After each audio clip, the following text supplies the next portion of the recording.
Alright, doing the complete disassembly of the Ryobi brushless 40 volt high power 18-inch chainsaw. Tools we're going to be using: we've got a T20 Torx bit, T15 Torx bit, Flathead screwdriver, and a size number 2 Phillips. And we also need an 8mm socket, or closed end wrench or open end wrench, doesn't matter. Alright. With that being said, you don't technically have to empty this, but I have, just to make sure it's all good. Now I'm going to do this side first. We're going to take the T20, right? We're going to undo all of these, the ones all around the handle.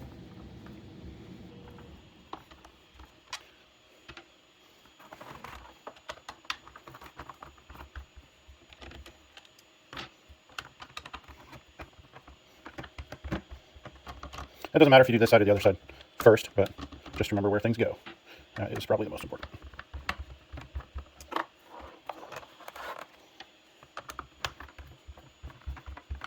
If you don't have a good set of Torx, Harbor Freight's an easy way to go get some, especially the longer ones. You can pick up a set as cheap as $6 from Harbor Freight, if you have one in your area. Easy, cheap tools. They don't last as long, so if you got better tools, great. But not everybody has all the money they want. There we go. All right, one last one up here. This is also a T20. This one is a kind of a special one. It's a little bit larger. Larger around. You can see it's kind of a special looking screw, silver. All right. That should do it for everything on this side. So we've got 1, 2, 3, 4, 5, 6, 7. We had 7 to take off. We also have these 2 little screws. Now they do look like they're Phillips number 1s, but they actually fit perfectly fine with a Phillips number 2. So they are number 2 size. Put those off to the side.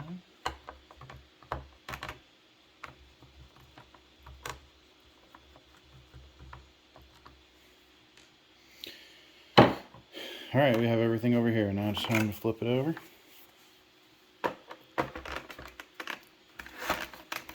All right. Now with this side, you can see there's no screws over here. Everything is all in this area.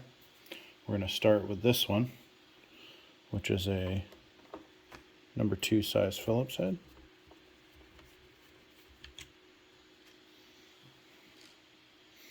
All right. Next, we're going to go with our Torx, our number T20, and let's probably start right here where we have the oiling chain section. Try to get my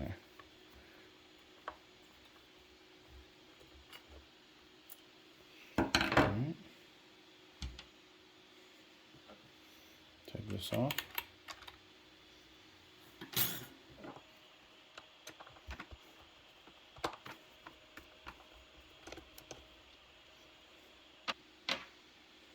So you notice that there's 2 black ones here. So these 2 are the black ones and the rest of them are the silver, okay? So don't forget that when you're taking it apart.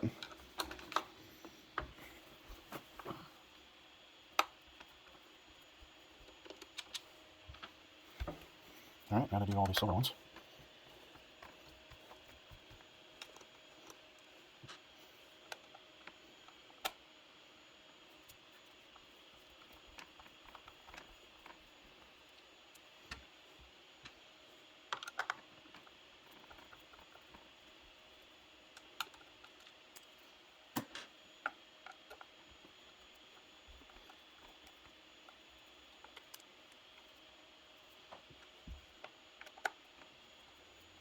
So 5 silver, 1, 2, 3, 4, 5, and then the 2 black ones go in there.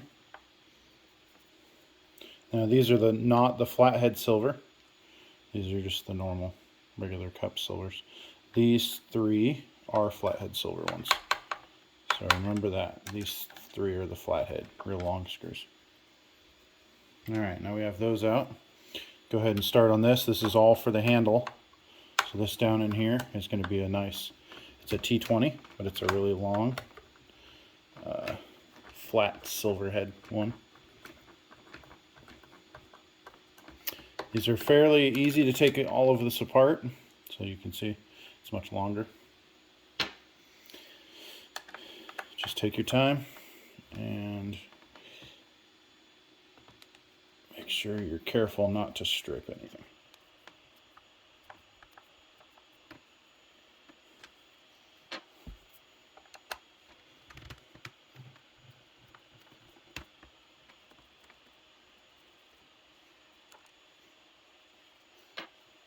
Alright, so this handle's off.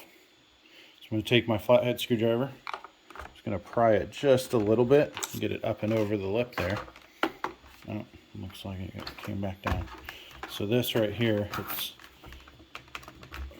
stuck back in there, and it's pressure fitted right this second. So we got to get this off and over. So we'll go pull it off. Okay, and once I get it off and over, this should come out fairly easily. Alright, you can see there it is, the pressure fit, the button over here that sticks on this other side. Alright, next we have this right here. Go ahead and take your 8mm wrench.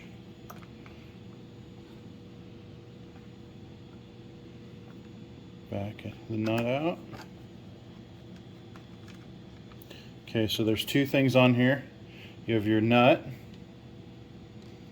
you have your washer, and behind the washer you also have another piece right here. Okay, so you have those two pieces inside of that handle. Make sure both of them come out. Alright, now if you look under here, you can see that it's notched, and it's notched the same on this side, you just can't see it. So just place it down and gently pull it straight up. It'll have to come from this side over here, as this one has that bolt sticking through, so that's not going to come up easily.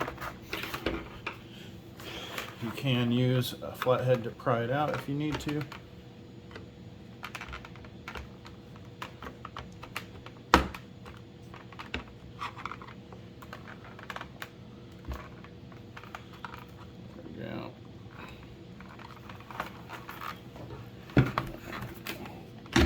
Okay, so as you can see, it's notched in there. It's got this part where it's easily comes out. This one has the same thing where it fits. So there's the cavity it was in, and there's the notch it fits over for the brake. Alright, so at this point we have all of the screws out, and we can start taking it apart. Alright, so grab your flathead screwdriver again, and these little screw holes right here are coming up into this plastic area, so we got to pry those out a little bit. Just pry it off. Pry off this area over here also. Gently lifting up, and there it comes off. So that's the top plastic cover off. We had the couple screws that were in it. Alright. Alright, next we're going to pry this up, which is the cover to covers all this other stuff. Alright, now this you got to be careful. This spring is very under a lot of tension. Right now I have it put in there, so it's not too much of a problem. You can take a flathead and you can get it back in there, but it's a pain in the butt. Just understand that. You can also take this C-clamp right here off, and you can take all of this circular bell housing off so you can get to the oil feed.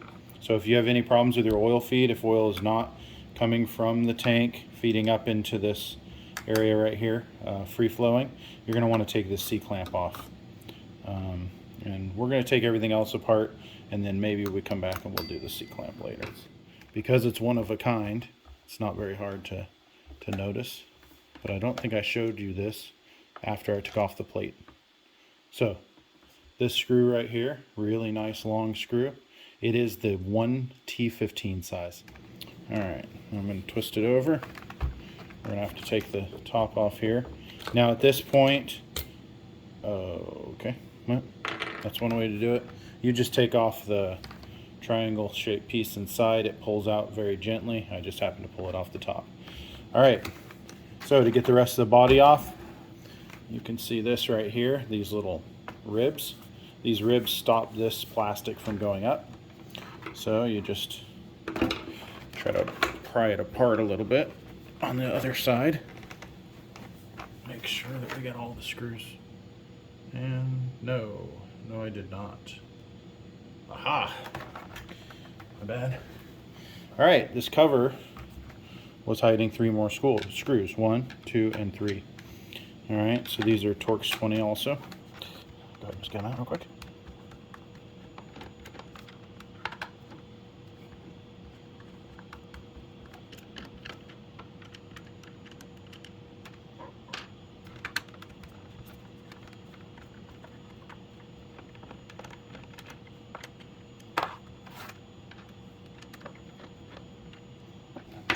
Alright, now this should come apart very easy. You can see that it's cracking open here, no problem. Be careful with this. It's a one switch that allows you to, it's a safety switch.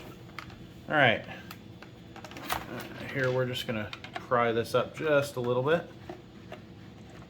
And that should bring it around the tank there.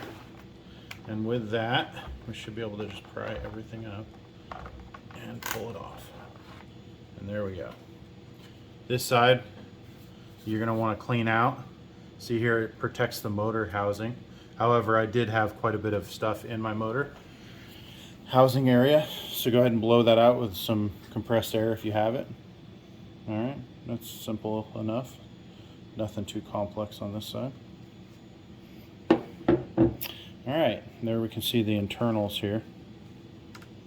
A couple things. This switch area right here. Here's your actual switch. This is the safety mechanism that stops it that you have to depress. All right, very simple. It just has one spring, easy to take out. Just comes out like that. Springs comes off. Not too much of a problem at all. Put the spring in. Push that back into its channel, and there you go. As far as this just lifts right out. Not a very complicated piece of machinery. There you have your switch. This is your battery. It can come out if you needed to change it or if you're having problems with it. There were people who were having problems with earlier versions of this model where the screws on these were not tightened down enough. And then you can see here your reservoir and the screw that goes into the reservoir. So, take that off real quick.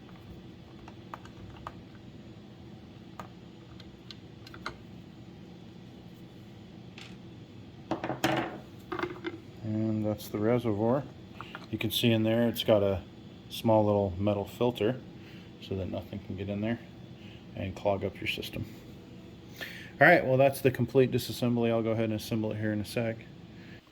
If you're having problems that happen to be underneath this area, you can see here that there's a little C-clamp. Right, as we spin this, you can see the C-clamp here. It's got a little edge area here. And what you're going to do is you're just going to take a normal flathead screwdriver, take the edge, and you're just going to pry it out, and it's going to slowly come out. Now, as you can see, it definitely came off and it flew in my room, so kind of watch out for that. So here we go. Here's the C-clamp right here. Nothing special. Have a pair of needle nose pliers around so you can get it back on there, and I'll show you how to do that momentarily. Now you're going to have this one portion. It's going to sit upside down like that, and then curved up so that your blade fits right here, and this geared portion is just going to pop right out, and that's it. That's all there is to it. And now in here you can see where your oil feeds from tube comes right down in here and goes to this top portion where the motor is spinning and creating some type of suction that it is able to get from the tank. The oil from the tank gets propelled up to here and pushed out of this area to oil your chain. Now mine, as you can see, has some shrink wrap tubing on it. And what I found is that mine actually had broken, and so I needed a way to be able to reattach it and fix that broken end. And so I threw some shrink wrap on it and shrink wrapped it. So hopefully that's going to hold, and we're not going to have too many problems. Hopefully it feeds oil correctly after this. Here you can see your tensioner that you can reduce or increase the amount of oil you're putting onto the chain. Other than that, not that huge, not that big of a deal. Pretty simple mechanism. So we're going to go ahead and cover back up. Oh, also, this spring I told you about earlier, right? It's under tension, so be careful. This spring in here, this circular spring, is also under tension. And this is what grabs the edge of this, and it's the brake. So when you throw that front brake on it, that's what it's doing, is it's grabbing this and not allowing it to spin. Alright, so we'll pop that in there. Take this, turn it upside down. Well, what I would consider to be upside down. And make sure it's seated all the way on there. You'll see a tiny little lip on there. You grab your C-clamp, place it gently on top. Okay, notch it on that groove. And what I like to do is just grab the other side, just like this, and pop it into place. And there you go. Now that C-clamp is popped into place, it's holding it nice and tight. It's able to spin freely. We got zero problems with that. Alright, now just to reassemble it opposite the way we did before. Just FYI, I threw the other side of this back on.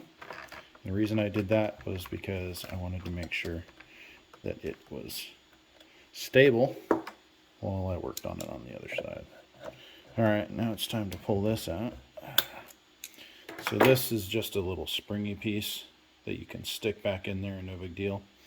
And it just feeds up to the top here, and it sticks right in there. But it's probably not going to go in by hand. There we go. Oh, yeah, look at that. So, get that back down in there. I had no idea that this had that plug in it. Alright, so now we can see that it's tensioned again and holds it. We're just going to fold this up a little bit and shove it back down there. Just like that. Alright, now that's holding it, go ahead and screw the cap back on. And we can go to right back over here. Alright, and that's it. We'll go ahead and button this sucker back up, and I guess you can watch a short time lapse as I do that. You need this T15. It's a very shallow, it's a long screw but a shallow throw, so you can get to it with a normal T15 connected to your drill. All right. Just put that one back in there first, because you don't want to forget that, that's for sure.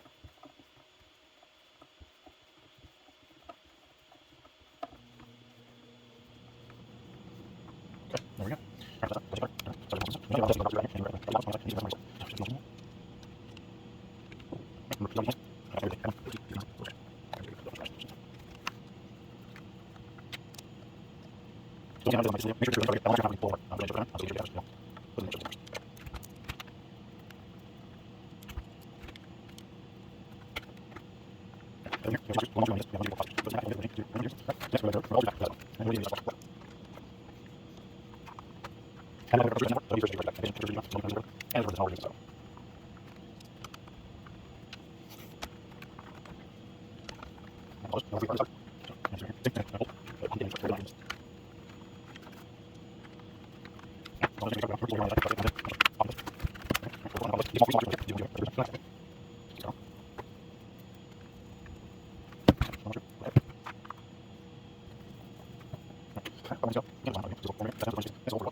Now, before we go outside, make sure everything works. Okay, at least somewhat. All right, we'll go ahead and fill her up with oil.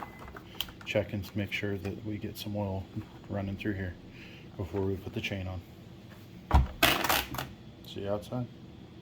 Everything works. Okay, at least somewhat. All right, we'll go ahead and fill her up with oil. Check and make sure that we get some oil running through here before we put the chain on. See outside? All right, here we are outside, ready to put some oil in.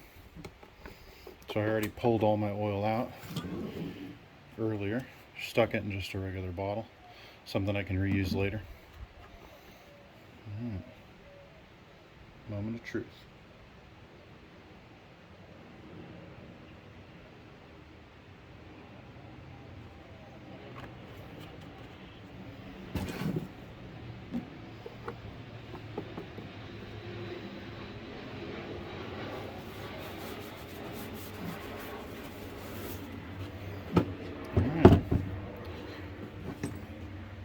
Grab a battery.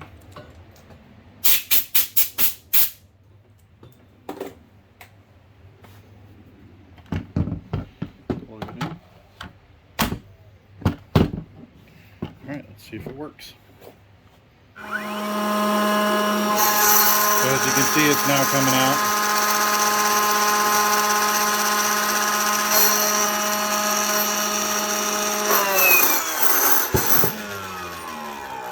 Priming it solved the issue, and now I should have oil coming out of my chain. I guess while we're at it, might as well put the chain back on so you guys can see that too. And that's pretty straightforward. See here, I already talked about this device before. We have the chain tensioner here, and it just collects all the dust and scoots it away from where it shouldn't be. And the chain itself, or the rail and the chain. Alright, here we go. So, get the chain on there, put the rail on that this guides through. Make sure the chain is facing the same direction as the picture. Alright. Pull it taut and make sure it's in all of the grooves and spins freely. At that point, you can put the top cover on, and it should go down, and hopefully, depending on where your chain tensioner is, it should be fine. You can loosen it or tighten it, depending, and if it's loose enough and catches, you can go ahead and give it a little bit of a twist for a tightening.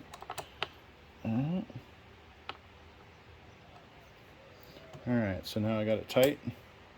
It's got good snap on it.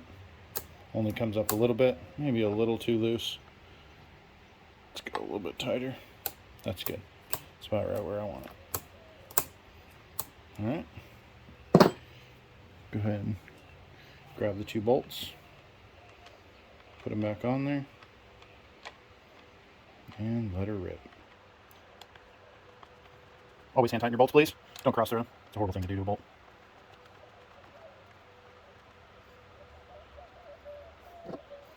See this leveling pad on the bottom is a really good place to grab and use your thumb to get it just right if you need to.